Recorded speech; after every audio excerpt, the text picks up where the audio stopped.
Today we have a very special guest. We have my brother, Jordan Santos, one of the three kings. Jordan, what is your favorite movie?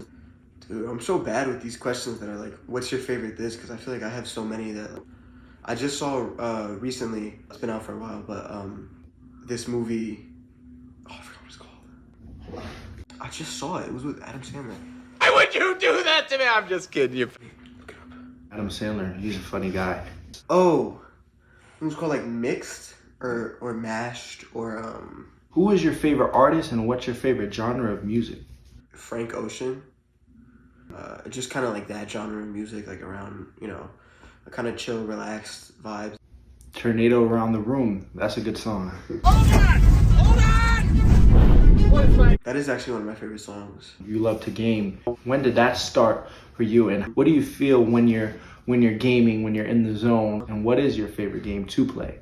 I started playing video games, I guess, just because it was just easy, like, after school and stuff or during summer break, I could just get on and just like talk to my friends and stuff. It's mostly like that's kind of like the main aspect of it, just like so I could talk to my friends online. Sometimes we wouldn't play a game, we just kind of sit there and talk. My favorite game is probably like CSGO, because that's just what we play most of the time. Would you say you're very competitive online versus your friends? I don't think I'm the most competitive, honestly. I think like there's always a little bit of being competitive in anything you do, but I think that aspect, like gaming, I'm just not the most competitive in, because it's like I'm always like, oh, at the end of the day, it's just for fun. What would you say of your games involved? What? Not quite sure how to answer that one. That was actually a language that I've been learning called gibberish. Bro, what are you talking about, man? What is your favorite color? Blue or purple, like a dark purple. Not crazy dark, but like kind of sound like emo here. What is your favorite shape? Shape. Ooh, that's a question I don't think I've ever been asked. What's my favorite shape? I think probably a circle. I feel like it's just so versatile. You see circles in like everything. What do you look for or like in a girl? I don't know. Someone who's nice, funny, I guess. Just chill. You played basketball. It's one of your favorite sports. You dealt with a knee injury that you had to get knee surgery, and you tore open your knee. What was that like going through that, and how did you bounce back? Yeah, it was terrible. 0 out of 10. Don't do that. Don't recommend it. But yeah, it was like really bad because for like 2-3 months, I think, I was just sitting on my couch. Like I couldn't get up half the time and like move. It was like terrible. Towards the end, I started becoming more like mobile a little bit. And I remember when I went to the doctor to get cleared to see if I could walk on it, they were like, yeah, you could start trying to put a little bit of pressure on it and stuff. I remember like when I took my first step with it, I was like so excited. I was like, no way, I just did that. It was like a milestone almost, but it's weird because it was, everybody knows how to walk, but I count that as a milestone. I don't know. That was the darkest time, honestly. That was probably the worst state I've ever been in, because it was also like summer too. I mean, luckily it wasn't the beginning of the summer, it was closer to the end. Not that close, but so I had lost pretty much like my whole summer, and I could barely do anything. Like the only thing I could do was just play video games on the couch, and it was terrible. And like just playing video games wasn't even like that fun. It sucked, honestly.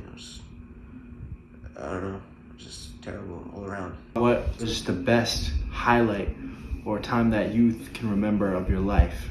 This is gonna sound a little bit corny, I think, but it was this year during basketball season.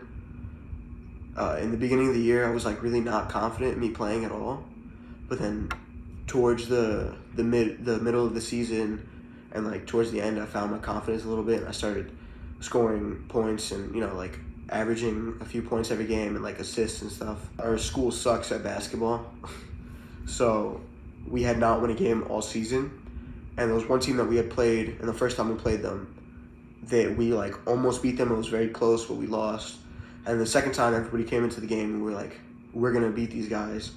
And we ended up beating them, and I scored 18 points. So I was like, one of the highlights. I was like, oh, let's do this. I did this. Does that give you confidence going into the next season or next time that you will step on the court? Confidence comes from the best basketball player ever could be cut from JV just because I have no confidence in themselves. You have to know that you have the skills and that you can execute them whenever you want for whatever, that doesn't even just go for basketball. When it comes game time, you have to know, you have to be like, in practice, I could do this every time.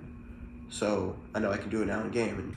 Being a sophomore in high school, now going into your junior year and leaving Oakwood, a school that you've gone to, your high school, to a college, really, is that something that you feel the pressure of? Is that a lot of pressure going into a school where you're 2 or 3 years younger?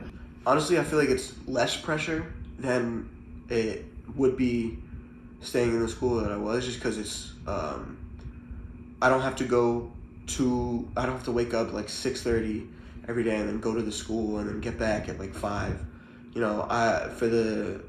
For what I'm doing, I only have to go Tuesdays and Thursdays, and I have to be there for like a few hours. But it's definitely less like going and coming back from wherever.